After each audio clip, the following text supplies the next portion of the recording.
Your journey has been an interesting one up to here. You've questioned so much more than those around you. You've even questioned yourself as to how you could have grown into these thoughts. Am I crazy? When did I begin to think differently? Why do people in general appear so limited in their thought process? Rest assured, you are not alone. The world is slowly waking up to what you already know inside, yet can't quite verbalize. Welcome to the Spiritual Dope Podcast, the show that answers the questions you never even knew to ask, but needed the answers to. Questions about you, this world, the people in it. Most importantly, how do I proceed now moving forward? We don't claim to have all the answers, but we sure do love living in the question. Time for another hit of Spiritual Dope with your host, Brandon Handley. Let's get right into today's episode. Hey there, Spiritual Dope. I'm on here today with Amrit Singh. He has been studying Kundalini yoga for over 30 years, which gives him the ability to deeply understand and connect with his clients. In 1999, Amrit Singh decided to move to India to deepen his exploration of yoga and meditation. After 20 years in India, he recently moved to, I'm going to sell, because they say like it's Valle de Bravo. Oh, Valle. Valle de Bravo. There we go. See, I knew that they do like a B with their V's. Anyways, during all these years, his true passion has always been in helping people through one-on-one coaching, with a special focus on supporting people to create the freedom they need while doing what they love. I mean, when did we schedule this? Like sometime like in October or something of 2022, and Something here we are like in that. 20. Yeah, I think Yeah, so. it's like a lifetime has passed since then. How's the new year been treating you? Good. Yeah, really good. I've been, doing a lot of new things, pushing myself, stepping out of my comfort zone, all the good stuff. For sure. I think that's what life's all about. Yeah. I usually like to start these off with the idea that you and I are basically just conduits for spiritual, universal life force, right? And that somebody's listening to our podcast, this conversation today, and they're going to hear something that you and I probably aren't even talking about, right? There's going to be something that resonates with them. You and I don't even have a clue, but it's being guided by spirit, universal energy for that person. It's coming through you today in this moment. What is that message for that person today? Oh, wow.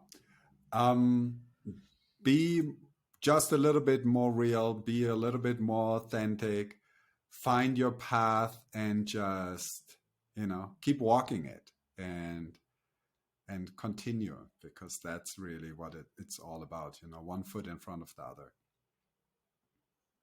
Yeah, that's right. I love it. I think that I love to be more real.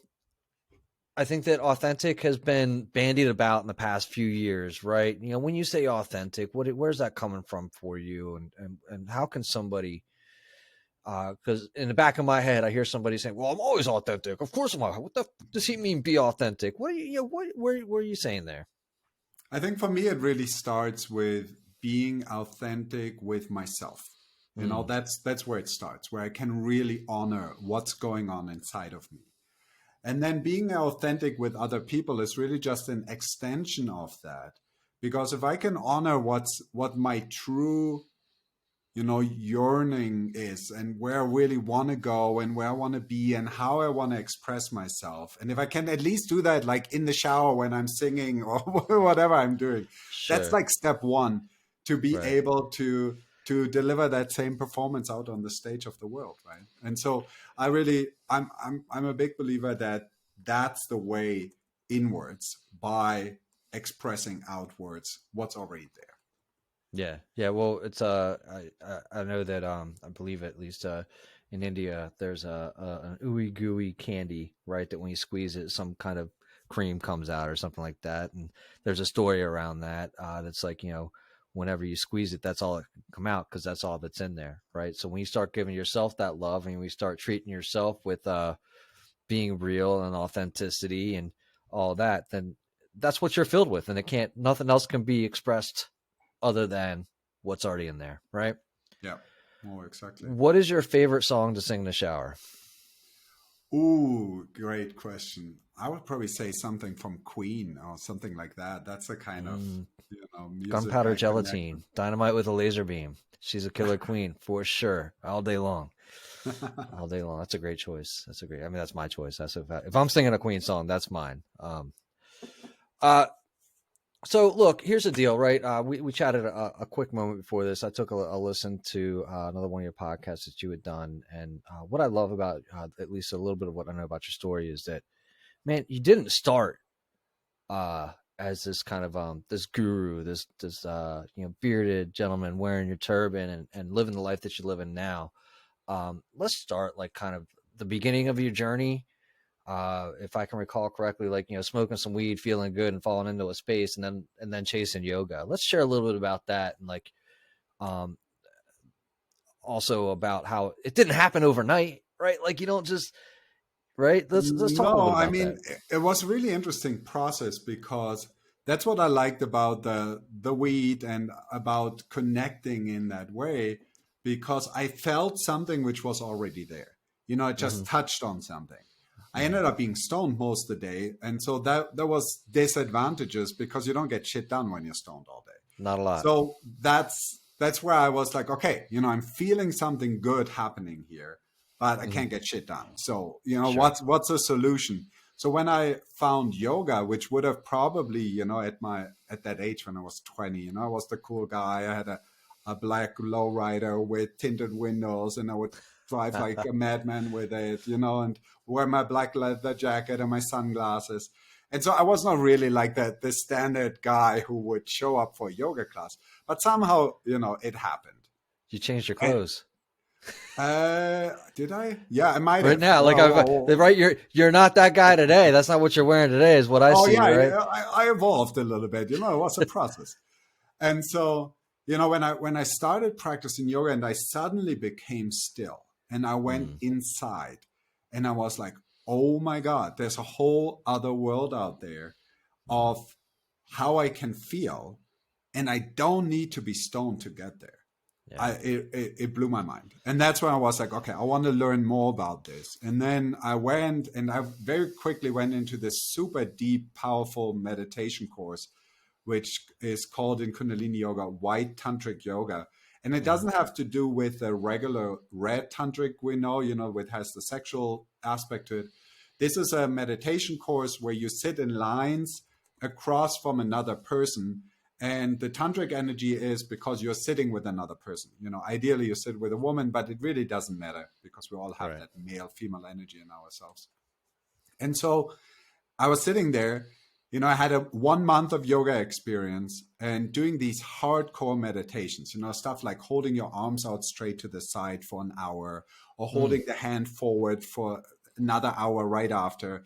And it was so painful and was so challenging. And I was Mm. like, oh my God, all these hippies can do it. And I'm sitting here struggling, I'm the tough guy. And so Right. Right. I was like, I can do this. And so I just Sure. forced myself through it with sheer willpower and came out the other side completely transformed. I mean, like Mm. what happened to my energetic makeup, like to my chakras, to my aura, all the things I didn't know a thing about. But Sure. I felt like I was walking on clouds. I mean, it was Yeah. so exceptional to feel like that.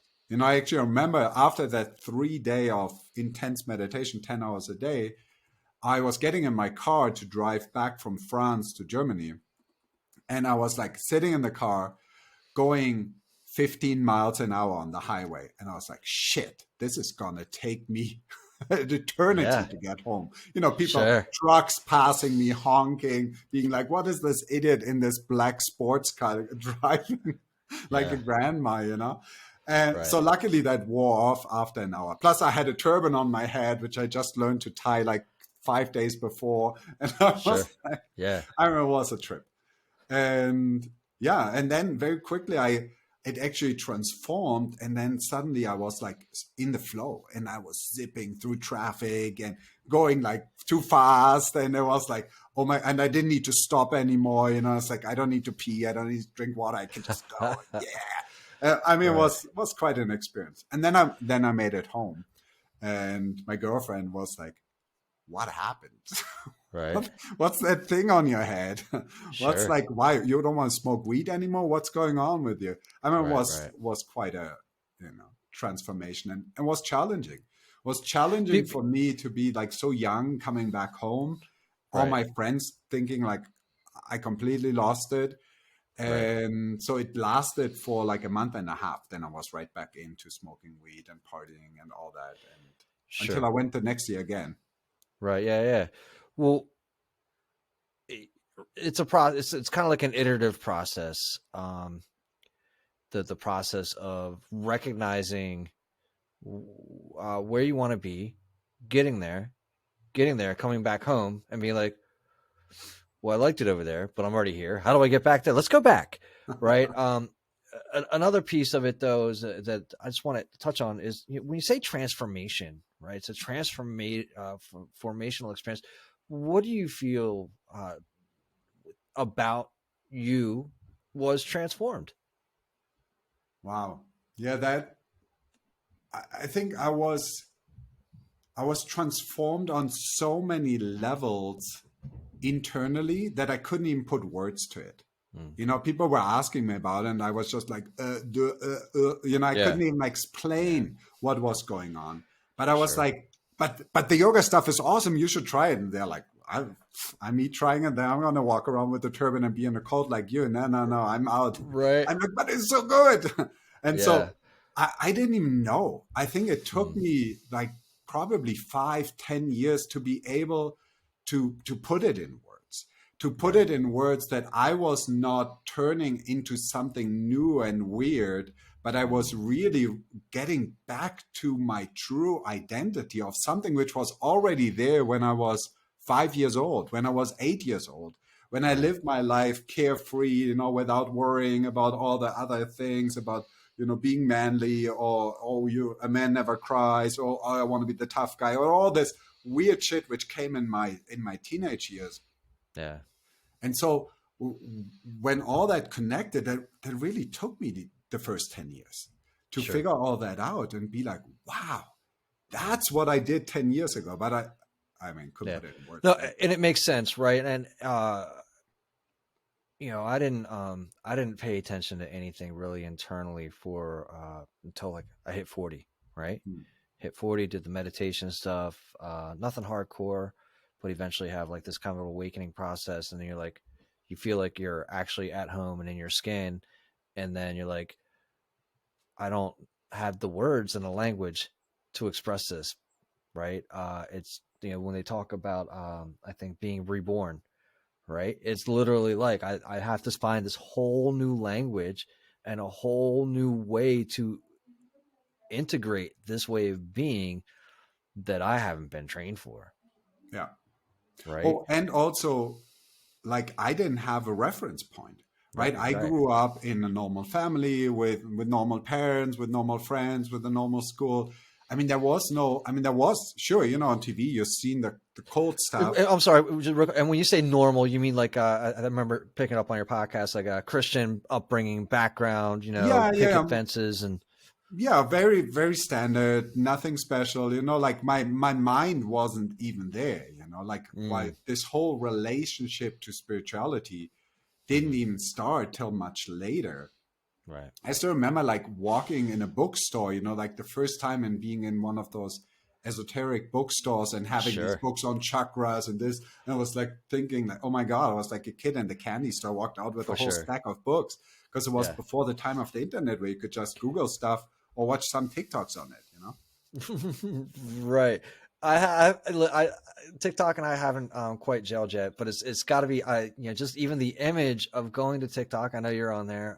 The image of going to TikTok for spiritual reference points is funny and great at the same time, right? It's like, I mean, we can find it. You can find it anywhere. You can find it. You can find what you're looking for as long as you're looking for it anywhere you go. But I love that's kind of where we are in society right now, that it is at our fingertips. And one of the ideas that I have, and I'd love to hear your thoughts on this, is that it's like the internet's almost trained us to use what's already within us a little bit. Like this is how we use this vast informational network that we have. And this what I love about this glass keeps us safe, right? We can have these conversations safely, and we can turn this off if we get too scared or something like that. But this allows us, I think, to come a little bit more out of our shell and a little bit more safely almost and almost like this is like how the Akashic records are. They're always available. It's always, you can just kind of tap into this anytime you want. I don't know. What's your thought on like technology in the spiritual space? I think it's amazing. I mean, this is just, it's just the next level. You know, I was just talking to someone about this a few days ago. I practice this healing technique. It's called Satnam. It's 1,000-year-old yogic healing technique, which is really super hands-off. It's about me as the therapist or healer, or whatever you want to call it, going into this deep meditative space and then including you in this space as a patient and kind of just holding space for you energetically. So expanding my energetic realm and holding you, and that allows like any imbalances inside of you to just automatically, you know, dissolve and relax. And so this is the basic, right? I mean, obviously it's much more complicated than that, but it's basic to that. So what I realize when I work with people through Zoom or through a video call, it's super easy to open that space because I see your face, I see your facial expressions, I hear your voice, and it's super easy for me to connect with you, even though you sit 3,000 miles away from where I sit. That's right. And we get into the same energetic realm. And so in this healing technique of Satnam, you can do this with someone without seeing them, but it's much more complicated for the mind to understand that and comprehend that that's possible. And so what I found is with the technology, it's amazing. It already allows us to do what we are capable as humans, you know, how we can connect as humans. And it gives us a little tool where it's kind of like, oh, look here, the little picture which moves. But, you know, honestly, the reason we feel connected is through our energetic connection. It's not because we're looking at the computer screen. Right, where the energy is already kind of there in existence. The screen is just a facilitator. It's not even necessary, right? Like, you know, again, like, you know, the energy. If we talk about like, we talk about even just the power of the mind and the speed of the mind being faster than light and whatever, right? All encompassing. I'm with it. I love it. I think I love it. Yeah, what but else at have the you same found? time, I mean, sorry, cut you off, but at the same time, imagine like us having the same energetic exchange for 45 minutes without the technology, without sound, without video. Yeah. Man, that would be hard, you know, not to think about, oh shit, I still have to do this and I need to go take the dog out. And then, you know, like with all the distractions. Yeah. We're, as a Western civilization, we're terribly practiced at that art. So it's amazing to have this video and the sound because it allows us to stay energetically linked without getting pulled away, you know? So that's what I love about technology. Yeah, no, for sure. Let's talk a little bit about this too, right? Well, so you go back and forth to your meditative retreats for a little bit, and then like one day you decide to pack it all in and go to India because you're like, that's it, I'm all in. What is it? You know, what's the kind of the thought process, the trigger that says, yeah, that's for me? And then let's talk a little bit about like, I'm sure you're familiar with like, what is it? Is it Paul Brunson's like book of Secret India? Is that the book, Secret India?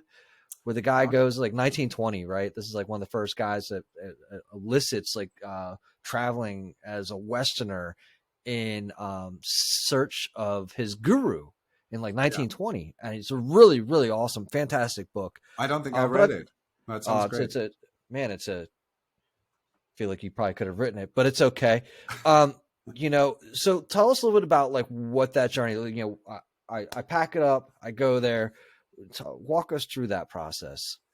Yeah, for me, it was really this, you know, I kept getting pulled back by the partying, by my friends, by wanting to fit in, you know, like this like, oh, but look, they're having fun over here. And maybe I just do it once, maybe I just do it twice. And then suddenly 3 months later, I realized like, shit, you know, I'm not waking up early in the morning anymore. I eat crap again all day long. I'm not taking care of my health. I feel like depressed and anxious and low energy most of the time. It's like, why am I doing all this shit? And Sure. then I think back to when I was meditating a lot and eating super healthy and exercising and doing all these things. And I'm like, my God, I felt great all day long. What am I Right. doing here? Yeah. And so it was for me really the emergency break when I got on that plane to India, and I had all these ideas what India would be like, right? Well, Which did you have a connection in India, or did you just get on the no, plane and I'm like, I'm showing up. I don't even know. no, I did have a connection. We're actually through this Kundalini community, they had built a school there, which was an international boarding school, and they were looking for volunteers. And I was like, okay, perfect fit. India, working with teenagers, which I was into, I'll go there, And I came like as this really like soft and enlightened, floating being, being like, oh, my dear teenagers, I'm here to serve you and be there. And they look at me like, fuck off, stupid German guy. Like I got so much shit from them in the first week. And I was just like, shit, what did I do? Like, where did I get? What is with these kids? Why are they treating me so? Yeah. What was your thought process right there then? And even in that time, right? You're like, I'm here to come help these people and serve, and they're being dicks. Like, don't they understand that like I'm an enlightened being and I can, help them to be enlightened? What's happening in your mind? Yeah. So for me, this was really interesting because I started asking questions. I'm like, why are all the kids in a bad mood? What's going on? And so what I realized is they all came from these Sikhi yoga families, and they basically didn't know how to deal with their teenagers, and we're like, oh, let's send them to school in India. Great idea. They can grow up there and learn about Sikhism and yoga. And the kids were like so uninterested in that. They didn't want to learn shit about yoga. They were just. Well, did you want to learn anything about it until you were like, I want to learn about it? No, not a thing. Exactly. Right. And so that's exactly the situation these poor kids were in. Yeah. And so that's what changed it for me, where I was like, okay, I don't have to be the nice guy. I can play tough. I know how to pretend. I know how to, play the tough game.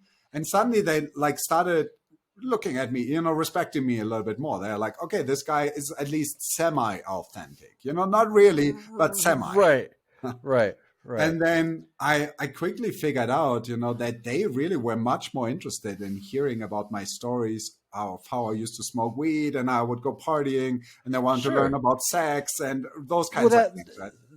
That brings you like more on their level, right? Totally, yeah. And that's when it became real, and that's when we started having real connections. And so I learned very early on that if you want to connect with a teenager, you don't tell them what you want to tell them. You tell them what they're interested in. And hopefully you have some good stories on the stuff they're interested in, because then they'll keep listening. Right. So you go, how long are you in there for? How long are you doing that for? So I was in India for 20 years. At that same place? Yeah, same place. I stayed at the school. Wow. I worked my way up from being the assistant to the assistant in the medical room to being the director of residential life by the end. And yeah, it was really, like 5 years into it, I got married, and then I had kids, and then my kids were growing up there, and there was a very safe environment for, my family in that way. So I got very comfortable just doing the same thing over and over again till the point hit where I was like, hey, I'm in my 40s now. I'm super comfortable sitting here, but not much is happening. I'm not growing a lot. I'm just doing the same thing over and over. I'm kind of running my life on autopilot. I collect my salary every month. I was like, okay, there needs to be more. There needs to be. I want to pause there for a second. Yeah, I want to pause. That's very interesting, right? Because you're kind of like you're leading this spiritual life, and you're serving others, right? You're living your purpose, I would say, right? At least from me looking directly at this from the outside, I'm like, oh, it looks like he's serving his purpose. It's got to be fulfilling. These are great things, he's doing all the things. But you're still hitting 40, which is, a kind of a spot where I had a similar, like, I'm on fucking autopilot, living this life. I'm like, I mean, and it hasn't been bad. Don't get me wrong. I've enjoyed it. This has been good. what else is there? What if Yeah. I tried something? And for me, it was like I hadn't put too much effort into my life. If I'm being honest, like I mean, I tried, I put some effort, but I was like, pretty much just happened for me, autopilot, just like you said. Yeah. And I find that it's very interesting to hear that you're living this life and it still happens, right? And I would just wonder in that moment. I'm a fan of Alan Watts. Are you familiar with Alan Watts? Not really. No. Tell me a little bit. Okay, yeah, Alan Watts is kind of like a think of him as kind of like a beatnik, one of the first guys like in the 60s and 70s, maybe even 50s, 60s and 70s, to bring like Zen Buddhism into the Western culture. Okay, then I know where to place him. Yeah, yeah. Yeah. But he was cool, right? Like he was one of the cool guys. And so that made it cool to like, kind of really lean into it. Oh man, I forgot what I was going to say. Oh yeah. Well, the earth peoples, right? We're just peopling. At a certain point, we just blossom and there's really, you don't, or you go to seed. I don't know what you call it, right? We bloom. But it happens without us efforting to do it. It sounds. Would you be willing to say that that's kind of what happens? That's the experience of you. You blossom. And you're like, what's here? What's this?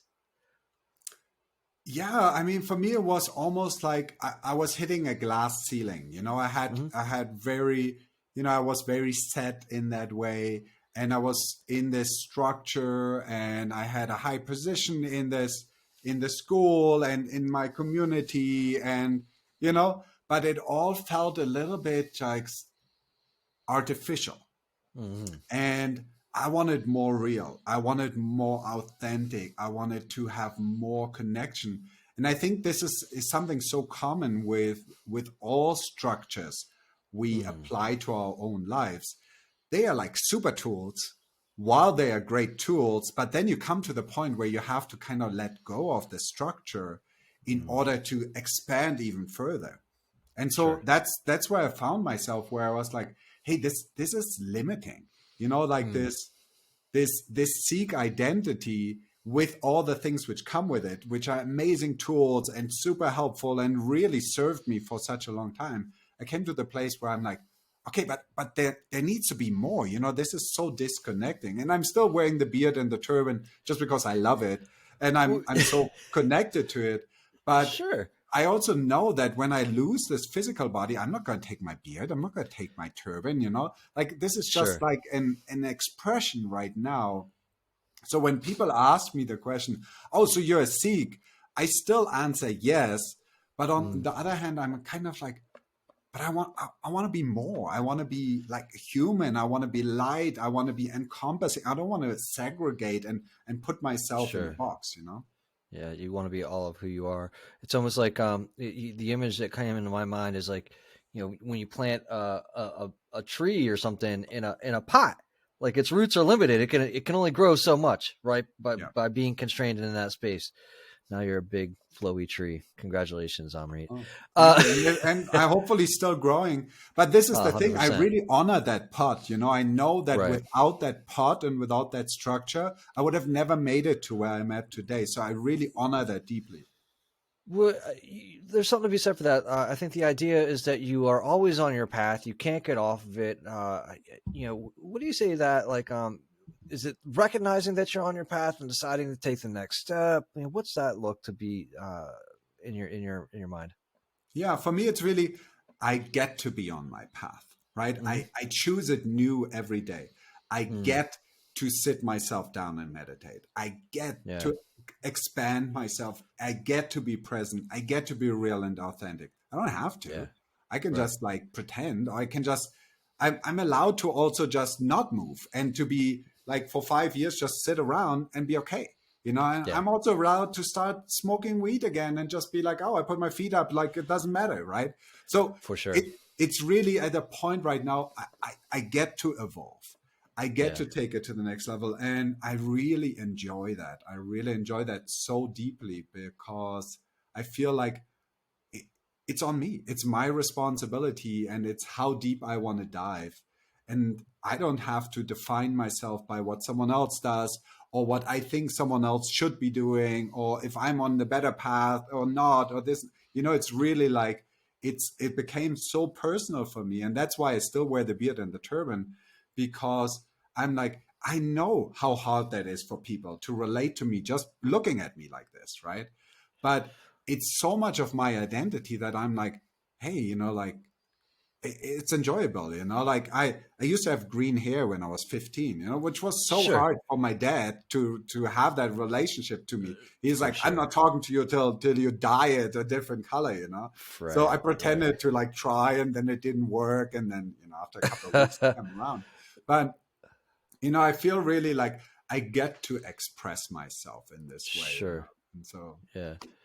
Well, I think that again, I think that we're blessed to be in this time space continuum, whatever you want to call it, that we're able to do it. I think a lot easier than maybe our parents or our parents before them. Right? You talked a little bit earlier.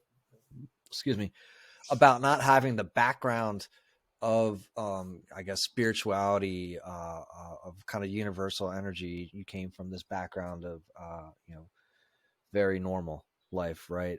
And that was the only thing I would say that made a little bit of difference for me on my journey, was that I grew up hearing my mother talk about awareness. I grew up hearing that Buddha, Jesus were all like individual teachers and all this stuff. I grew up aware of awareness, but not as it was intended, right? Like when you hear you should be aware the first couple of times, you're like, oh, I see things right here. I see this, I see that. I'm totally aware of all the things, right? And really what they're talking about is kind of this internal awareness of self, and just kind of an expansive other, I guess, however you want to put it. So I did have that available, and was certainly, I think, lucky to have that. One of the things that I'm certainly not familiar with, though, and you said Sikhism quite a few times, and you mentioned it, in India, Sikhism and Tantra, kind of all like during this conversation, sounds like they were all bundled up in the place that you were at teaching. What is Sikhism? How's it different than Hinduism? Give me a little bit of a lowdown on that. Yeah, Sikhism is actually quite a new religion. And I really don't like using the word religion for it. It's just kind of a necessity to describe it. It was really meant to be more of a lifestyle choice. And that's what drew me to it. And it comes from in India about 500 years ago, where there was a big Hindu population and there was a big Muslim population. And they're kind of like connecting in the northwest, in the Punjab, where they're coming together. And what happens when people come together, they end up living in the same village, right? And they end up becoming friends, and they end up hanging out, and then the teenagers end up falling in love, and they're most attracted to the ones which are different than the ones, like how Source has so nicely created us as humans, right? And so this conflict started happening because the Hindus had it written somewhere that they couldn't sit with the Muslims. The Muslims couldn't sit with the Hindus. They couldn't get married. They couldn't like help each other. They couldn't lend money to each other. There are like all these complicated rules which got in the way of being human. So when Sikhism came along, it was actually, like the first guru of Sikhism, he spoke a lot about, hey, we're all one. It doesn't matter what you name your God. It doesn't matter if you have 10 gods or one God. It doesn't matter if you pray in this direction or in that direction. We are all coming from source, and we are all one energy. So the first prayer in Sikhism really starts with, we are all one and we all come from the same creator. That's the basis of it. And so the way Sikhism developed was in that India of the time, where the people were really just saying like, hey, we feel so stuck, for the Hindus from the lower castes who could never make it up and never become really in connection with God, for the Muslims who were already outcast because they were not Hindus. And so these people were drawn towards Sikhism, and that were the first followers of it. And they really just said like, let's just be more human. Let's just be kinder versions and better versions of ourselves. And that's what attracted me. And that's why I thought like, hey, this is my pot, I For want to sure. put my Yeah, plant yeah. in that pot. Yeah, no, 100%. I love it. I love the idea. I wasn't, it's something that I've always kind of wanted to dig into. I think really, I just want to dig into being a whirling dervish, and I Oh, think that super that's cool. that's something that comes out of that. I think, and correct me if I'm wrong, but is Rumi Yeah. aligned? Yeah, yeah. So look, you got some Rumi and whirling dervishes. I'm sold, right? Yeah. Yeah. So, always interested. What is, I guess, outside of, I think, the obvious, full connection, aligned with source, and, kind of let's all be one and accept each other and where we're at, which I think is the foundation of most religions. And it just gets turned into some other, thou shalt not steal, shit written in stone type thing. And you're like, oh, I okay, shall man. not look at Shit. the other person's wife. Right. Like all What are you those- doing, bro? Stop it. Um, what are some things that you found in Sikhism that are totally in that space, organic to it, that you love to share with other people? Yeah, one of the things for me, which I always loved a lot, was this selfless service aspect. Where you go out in the world to help those in need, and you don't just help those who have a turban on or who are Sikhs, but you help who is in need of help. You give to those who need that in that moment, and so that was a big part. What pulled me in that direction, and that's this in the over the escalation of the how the Sikh lifestyle or the Sikh religion developed. It happened that the Muslim invaders came into India and they started taking over everything, right? I mean, they were just conquering left and right. And the Hindus didn't have the capacity to really stand against that force which came in. And so one of the Hindu priests approached the Sikh guru at the time and said like, hey, we know you guys, you practice martial arts, you have a background in as warriors. We would like to ask for your help. And the Sikh guru said like, hey, but we're not involved in this. Like, look, this is between you Hindus and the Muslims, and we are over here. And there's really, we're not involved in this. And Right. it's, as the story goes, it was the son of the Sikh guru, who was just 8 years old at the time, who said, but Dad, isn't that our tradition? Aren't we standing up for the ones who need help? So can you be the one who stands up? And the dad said, if I go and I stand up to these Muslim invaders at the time, I will lose my head. Like there's no question around that. And so he went and he proposed to the Muslim emperor at the time and said like, look, can we just like all get along and let the Hindus do their thing and you guys do your thing and we're all okay in this way. And the emperor said like, no, we can't. We want to conquer this country. I mean, we're in the process. We're winning. Why would we stop, right? But we leave you guys alone as long as you don't get in the way, right? You are just this small 2% of the population. So we won't bother you guys. You can live over there. We'll just go right around you. We'll just take all these, weaker other people. And he said, no, I can't let you do that. He said, okay, then I'll just chop your head up right here and now. And the guru said, okay, go ahead. But I cannot surrender my belief system to stand up for the one who's weaker than me, against the bully and let that go. So he ended up getting executed. And the 8-year-old son who had made the suggestion ended up becoming the next guru. And then, that's how the story goes. So for me, that was a really deep inspirational thing where I was like, oh my God, would I have that capacity to walk in a situation of certain death for a different religion? Not even for my own people, right? But for people who are completely on a different path. And for me, that was really like something where it clicked, where I was like, okay, I want that. I want more of that in my life, less of that ego trip of, but my house is not on fire. Why would I bother if someone over there in Pakistan has a problem, Right. So that's the kind of thing which inspired me. No, that's awesome. That's great. So what prompted you? So you're looking for the big life change, and you get out of India and traipse yourself and your family, I'm assuming, down to Mexico.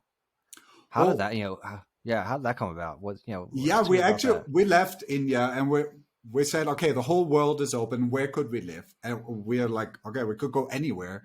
Maybe we go to Germany first. My mom had a big house there, so we could arrive. We could put our bags down, and we were just, okay, Germany is a place to arrive, to just get our mind straight.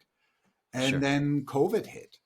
And then we ended up on lockdown in Germany for 2.5 years, where we're like, oh my God, we don't want to live in Germany on lockdown. It was not a fun time. And especially not for my Mexican wife, who didn't have any social interaction. All the Germans were in their little houses. No one would go out. No one would connect. And so when a year ago, that last winter, the numbers started going up again, we're like, we're out. We're just jumping. I quit my job, which was very, was not something I wanted to do anyway. I said, I'm going to go 100% in the direction of online coaching, doing that. And we're going to move to Mexico, and we're going to let the universe to take care of us, because this has to happen. Sure. It's working. So your wife is Mexican, is that right?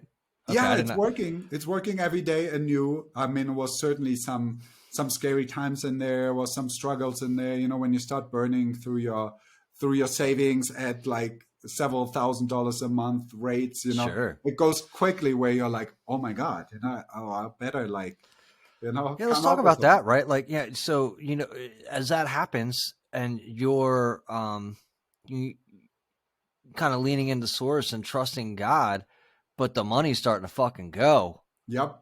What's that look like? Talk me through that. Oh, that's one of those things where you're like, okay, while I still have a sizable amount in savings, my trust in God just has to be this big. When that's cut in half, I definitely have to double my trust in God. When you see those numbers going towards zero, that's when you're going to have to be all in. It's a little bit like burning your ships, right? And being like, okay, there's just one way forward, and that's through it. But at the same time, it allowed me to surrender so deeply, because it was also not just my life on the line, was my wife, was my 2 kids, was like. How old are your kids, Amrit? 14 and 10. Yeah. They must have been thrilled. Yeah. Oh yeah. Totally. But this is like where I said like, okay, when we had a family meeting about that, I said like, I want to do this. I want to jump in. I want to burn the ships. I want to do. And they all looked at me and said like, we know you can do it. We're with you on this journey. That's awesome. That's and fantastic. So I think that was for me the most important part, because otherwise my family, I'm burning the ships. Yeah.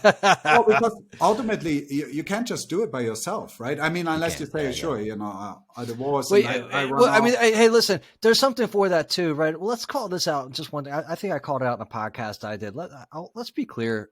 Buddha was not a great dad, right? Not by our terms. Like, he left his family behind and rolled out. Yeah. Right. Came up with some good shit. Lasted a long time. It's been very practical. We continue to apply it and use it.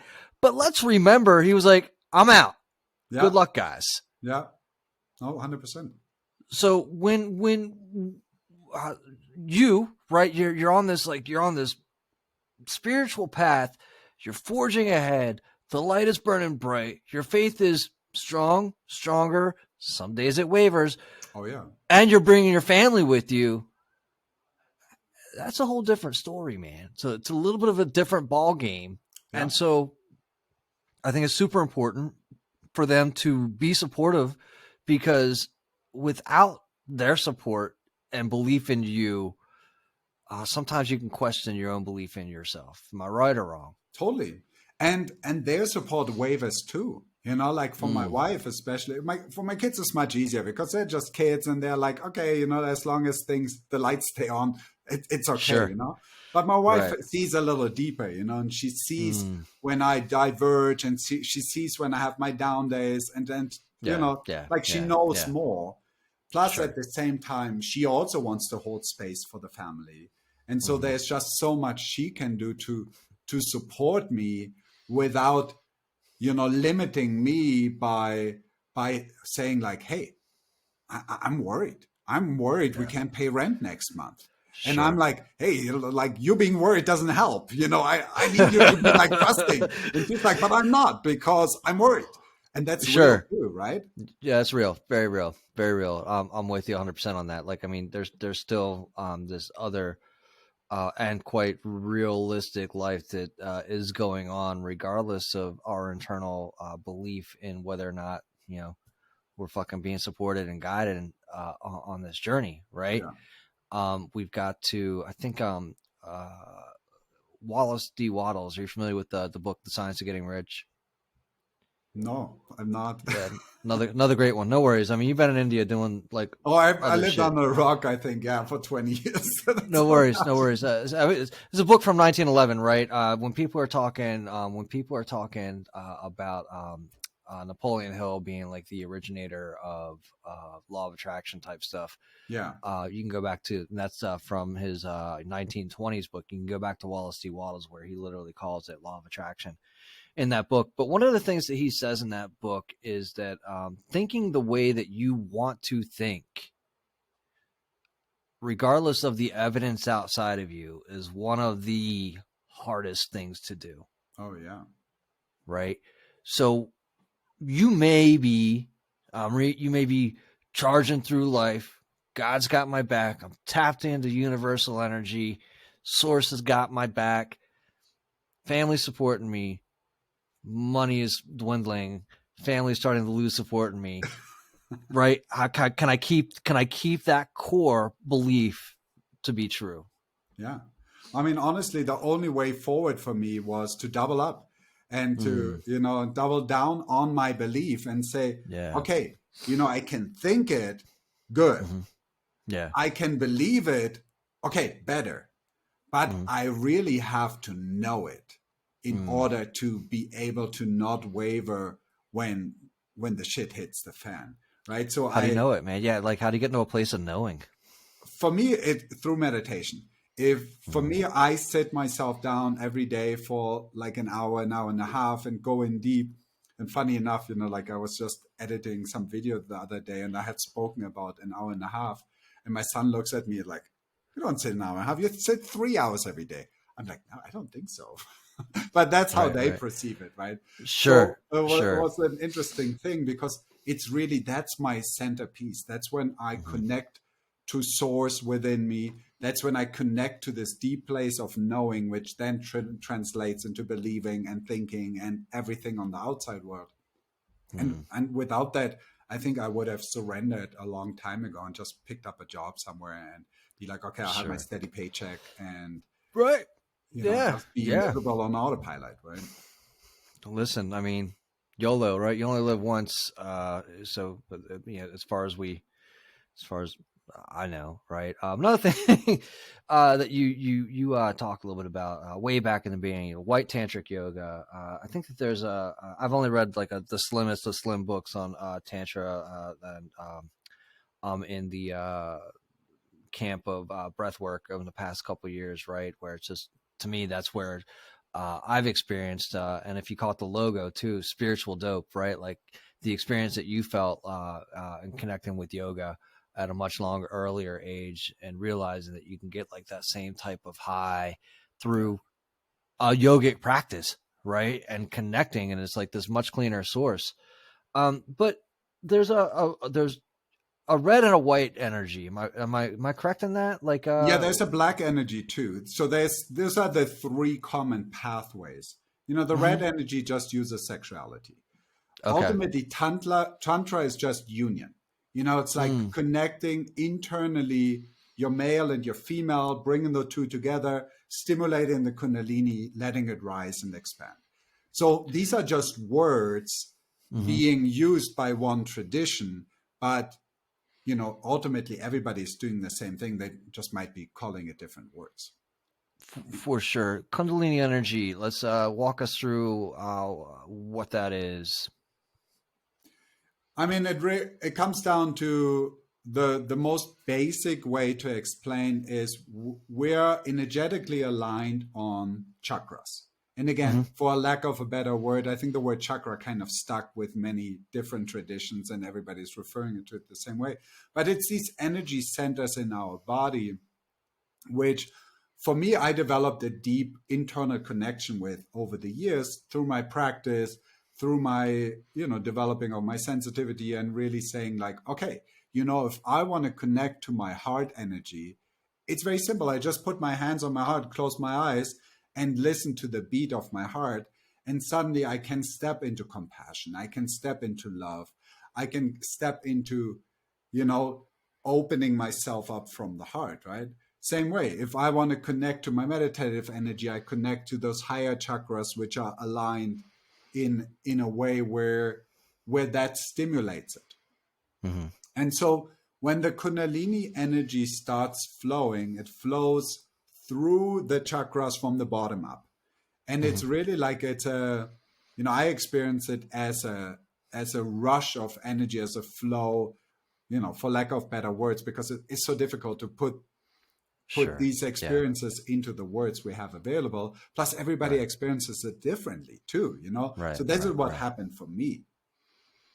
But what I find is it almost feels like a connection, which goes out the top of my head, where I know I'm in touch and I feel reconnected with source energy, and where the lights go on, where my energy expands, where I can walk away from my meditation being a better version of myself, just being that little bit kinder, being a little bit more compassionate, being a little bit friendlier, And so for me, that's what I connect with Kundalini and that rising of energy. I love it. You do one-on-one coaching. That's where you're at right now. Yeah. I love this, energetic work that you're talking about. I love the yoga. I love being connected to source. I come from a pretty high-powered industry where it's lots of A-type people, drive hard, drive fast, play hard type of industry that I find myself surrounded by most often. Do you see people like that coming to you and working with them? Are you able to help somebody, accelerate their careers, or where does somebody who comes to you, like who should be coming to you, Amrit? Yeah, I actually see the most people who sign up with me as my clients are already a couple steps ahead, are already the people who are pushing it. They're the ones who understand, if I invest in my own process, if I invest in getting an ally who can call me out when I run into roadblocks or when I see things unclearly, I can get ahead even further. Yeah. And it's very interesting because it sometimes might start with, hey, I just need to make more money because then I can travel, then I have more free time, then I can do this. But it ultimately comes down to, if I just connect more to my source and to my heart and to my authentic living, suddenly if I go work for 8 hours a day and I'm having a blast and I come home charged with a big smile on my face, I can be there for my family. I can hold space. I don't need a beer and the TV on and no one to talk to me. So just so I'm capable to make it out of bed tomorrow morning again. Right. And so this is really what it comes down to. And then funny enough, those are the people who end up making more money. But that's just the side effect. Yeah. Yeah. No, it's beautiful. And I find that's so true, right? Connecting with yourself, life becomes a little bit easier, right? And a little bit more enjoyable. That's really what it comes down to. Right. You get some more joy out of it. And, what are we here for if not that? So I liken this to spiritual speed dating, right? Like, somebody's going to tune into us today and they're like, you know what? I am so sick of you, Brandon. I'm ready for my next date. And I get it. I had another coach years ago, and he talked about basically in this space, right? You got about 90 days, right? You get about 90 days to date, hang out with the people, and they kind of move on. And I get it. No big deal. what we're going to do today, though, I usually have a bank of questions, Amrit, that I use. A, I don't love them.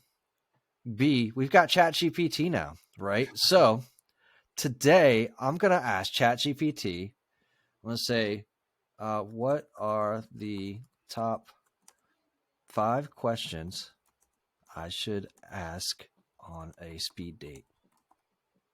Let's see what we get. You ready? Put in spiritual speed date. Oh, yeah. You're right. Let me rewrite it. Stop generating. All right. Spiritual speed date. Spiritual speed date. Give it to me, ChatGPT. Come on, AI. I don't have personal experience. I love it. As a language model AI, I don't have personal experiences, but here are the top 5 questions that you can ask. Let's give me 5. So, what are some of the challenges and obstacles you have faced in your spiritual journey, and how have you overcome them? Oh my God, that will take 2 hours to answer that. Let's Right. condense it down to the short version. Yeah. Really, the biggest obstacle, I think, for me was my spiritual ego, where I thought I was better than someone else because I meditated, because I did yoga, because I got a beard, I got a turban, I'm not Doesn't make you drinking better? alcohol. Like, so that ego which grew from this spiritual, from this flow, what we talked about, this Kundalini energy flowing, suddenly I'm more expanded. I'm like, why is not everybody meditating like me? Why is not everybody doing yoga? Like, look how much better I am. Yeah. Biggest obstacle on my path, until I realized that, and then slowly started coming down from that high horse, I was really screwed. How did you A, recognize that you were on that high horse, and what did you do to roll some of that back? Oh, I recognized when I looked at everybody around me and thought I was better. So that was the big aha moment for me, where I was like, shit, it's probably not true, even though I think it. But it's probably were you like, I'm kind of a spiritual dick? Yeah, exactly. I love that. I'm going to use that. A spiritual dick. No, and it was this feeling of, like, I love this quote: "Don't believe everything you think." Right. Yeah, right. Yeah. So it got me to this where I was like, okay, there's gonna have to be more. I'm gonna have to find a way through that. And I found a way through that through compassion, through my heart, through connecting with people who had nothing to do with meditation or spirituality and were much more advanced than me. And I was like, oh my God, this guy doesn't even do anything spiritual, and it's so much cooler, I learned that the hard way. Yeah, and I think that's kind of it's really interesting to find yourself there, right? Yeah. Here you are, you're like, I meditate, I didn't smoke weed, I don't drink, I'm doing all this shit, and this jerk shows up and he's just like, namaste. I'll ask you one other one here. It's kind of fun, I'm sure you've got a ton of these. Can you share a personal story about a time when your spirituality was tested or strengthened? Ooh, tested. Yeah, give us tested. Tested, I would really say, or when I think the thing which comes to mind is when my daughter was born, was my first child, and she was in intensive care because of some complications with the birth. And, my wife couldn't be with her because she was going through a rough time for those days right after the birth. And so I was there with this tiny little baby, trying to use my spirituality to hold shit together for myself. Yeah. But then I got home. I still remember that the first night I got home, and, I was strong for my wife. I was strong for my daughter. I was like, hadn't slept for 36 hours. And then I got home in my bed by myself because my wife had to stay in the hospital. And I just started sobbing and crying and letting all this frustration out, where I couldn't control the situation. I couldn't say that extra prayer for my daughter to be okay. I needed to completely surrender because she might just be dead tomorrow. And that was so intense for me, where I was like, okay, well, what's all this spiritual shit any good for if I'm here like sobbing as a little ball in my bed, you know? Yeah. So that was rough. Yeah. No, that's powerful. And especially right as we become parents, this was your first child and things are happening. I was lucky on our first one. The birth went pretty easy, but there were plenty of times that my firstborn, Finn, would get sick or was uncomfortable and couldn't communicate, and just how powerless you feel in that. And like, you can do the things for your wife, you can do the things for yourself, but then there are these moments where your child is like sick, ill, and there's nothing you can do. I mean, just how powerless you feel, and just how powerless you felt in that moment. What turned it around for you? I think I just kept going. I woke up the next morning, I took a shower, I got ready, I went to the hospital, I said, okay, I'm just going to show up. I'm not going to pin this on God. I'm not going to be like, oh, you're forsaking me. I've been praying for so many years and now you're not showing up. And I was just like, what am I going to do? You're like, where's my return on investment? Yeah. Where's my ROI on all these hours of prayers? And so I just showed up and I was just like, there's nothing else to do. I just had to surrender. There's nothing I could do. I could just show up. And so that's what I did. And, I think I just was lucky because she got better. And then a week later, she got out of the hospital. But I know many other parents don't get that lucky, Yeah. Yeah. Look, it sounds like you were tested, you were tried, you made it through. And that's a moment though, that you kind of hold. Amrit, man, such a blast having you on. I know without a doubt, I've seen the testimonials on your website. You're helping people out there. You're bringing good into the world, and you're helping other people to do the same. How can people get a hold of you? Where's the best place? Best place, of course, is the website coachingnow.info. So that's where you can, just can find all my info. But where I really want to encourage people to check me out is on TikTok, because I'm having such a blast with TikTok. I make it a point to post something every single day, and I invest the time to edit little videos. My kids making fun of me because I'm more on TikTok than they are. And so, it's really like, my feeling is that I can just change one person's life because they're watching one of my videos and they say like, oh my God, that really changed my day. It was all worth it for me. And so I'm out there doing all of this. So what's your handle on TikTok? TikTok, really just my name, Amrit Singh Range. I got 2 TikTok accounts, so you can be like a little, treasure hunt there. The other one is Whole Self Recovery. But I have the links on my website, so that's probably the easiest way to find all that. Okay. I got you. Amrit, thank you so much again. Well, thanks, Brandon, for having me. Really hope you enjoyed this episode of the Spiritual Dope Podcast. Stay connected with us directly through spiritualdope.co. You can also join the discussion on Facebook, Spiritual Dope, and Instagram at spiritual_dope. If you would like to speak with us, send us an email through brandon@spiritualdope.co. And as always, thank you for cultivating your mindset and creating a better reality. This concludes the most thought-provoking part of your day. Don't forget to like and subscribe to stay fully up to date. Until next time, be kind to yourself and trust your intuition.